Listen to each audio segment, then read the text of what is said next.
Welcome to Chillin' 101. We hope this video helps.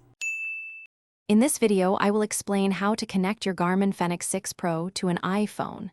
First, make sure your iPhone's Bluetooth is turned on in its settings.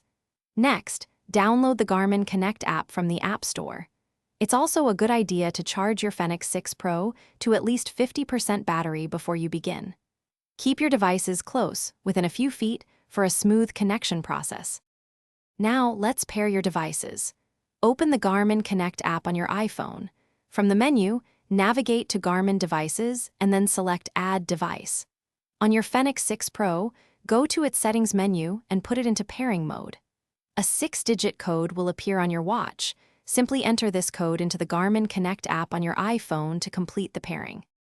Once paired, the Garmin Connect app will automatically begin syncing your watch data. This initial transfer might take a few minutes, especially if you have a lot of stored information. Soon, all your activity, health, and performance metrics will appear right on your iPhone. For the best experience, always ensure you have a stable internet connection, whether Wi-Fi or cellular, during the syncing process. If you encounter any issues, don't worry, here are some quick troubleshooting tips. First, try restarting both your iPhone and your Fenix 6 Pro. If that doesn't work, go to your iPhone's Bluetooth settings and forget the device, then try pairing again. Reinstalling the Garmin Connect app can also resolve persistent problems. Finally, always check for the latest software updates for both your phone and watch. Thanks for watching. Consider subscribing if we helped you.